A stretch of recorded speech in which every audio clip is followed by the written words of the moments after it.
Hi, I'm Susan and welcome to Behind the Bench, a show all about making jewelry, from the tools to the tricks of the trade.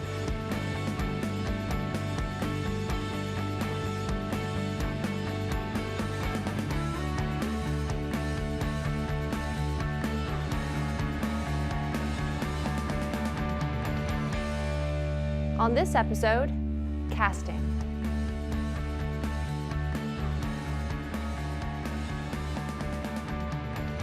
Let's check in with the jewelry shop and meet with Tony, our master jeweler.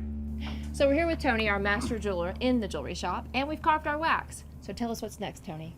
Next, we'll sprue up the wax and take it into the casting room to invest it, and then we'll cast it into our gold piece. Fantastic. So this was a fun day in the jewelry shop. Tony is attaching the wax ring to a rubber base to create the mold for a ring.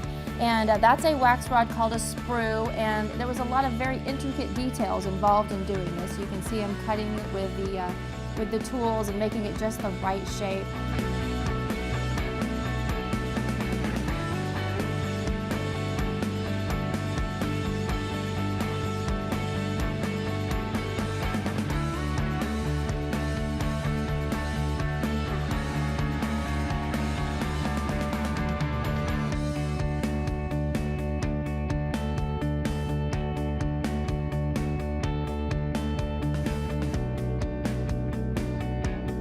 Here he's attaching some little wax rods to this, and they're actually going to be sprue lines. There's going to be gold there, but that's kind of going to be the channel that leads the gold to the ring and makes our finished beautiful ring at the end.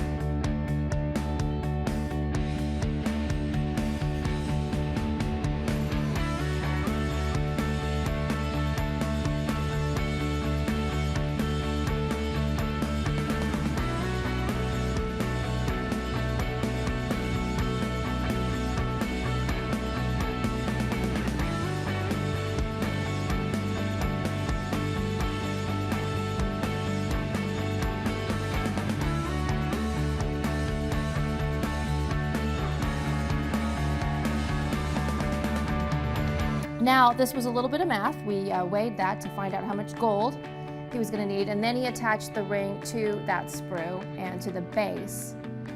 And if you could see the bottom of the base, you could see that there's a hole in the bottom that's going to shoot the metal up into that ring.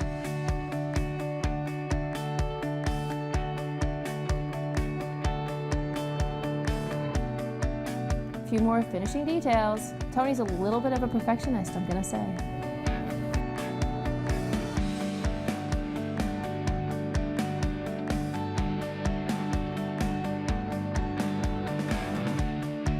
So for some reason he let me help with this next part. We actually have to put the investment into the flask and then let it cure. But look at this, all this safety first. and I'm ready to go.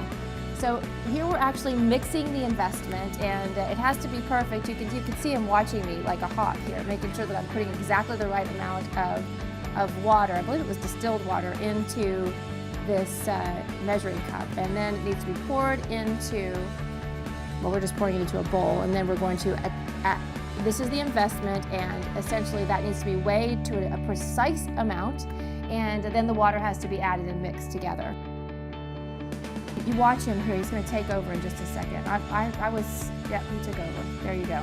Make sure that painter's tape keeps it so nothing can come out of the holes in the side of our flask, and that everything looks good, the ring's inside, and then we pour the investment into the water that we measured and then mix it up.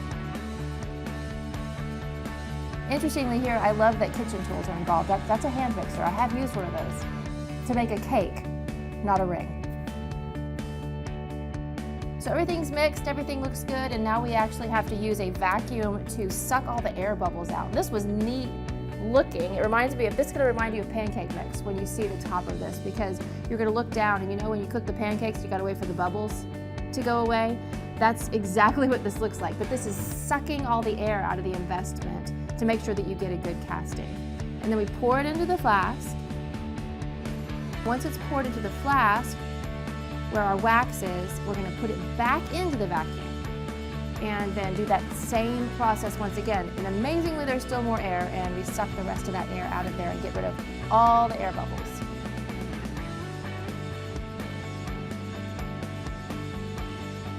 Once that's dry, oh, I'm kind of like, I get to put this into the, oh yeah, he let me pull the bottom off of this, and I was a little nervous, but it went just fine. You pull the bottom off, and you can see it's hardened, and there's those little holes down in the bottom where the gold is going to shoot in to the investment casting. But it does have to cure overnight, so once again, Tony takes over on the hot part, pops it into that kiln, and we're going to cure that for 24 hours.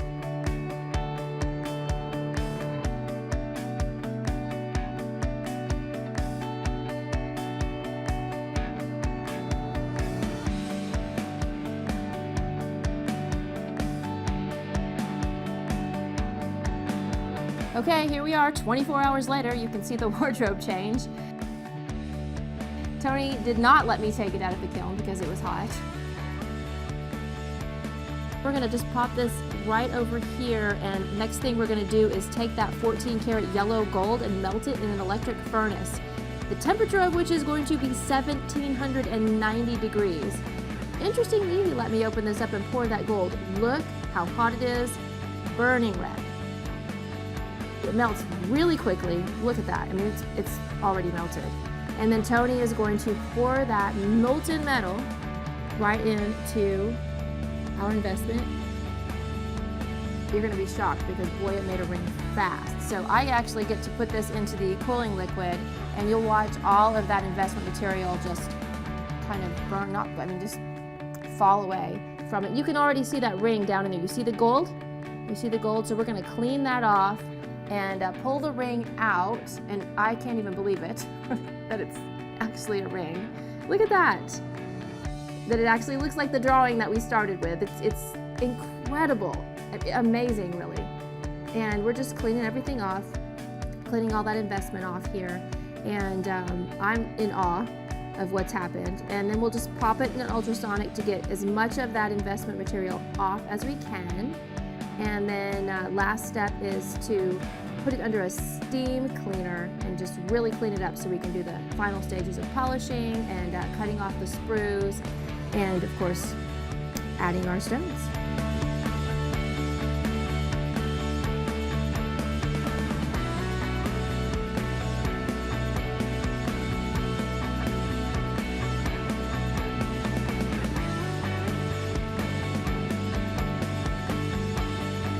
If there's anything else you'd like to see on Behind the Bench, please check me out on Facebook and let me know.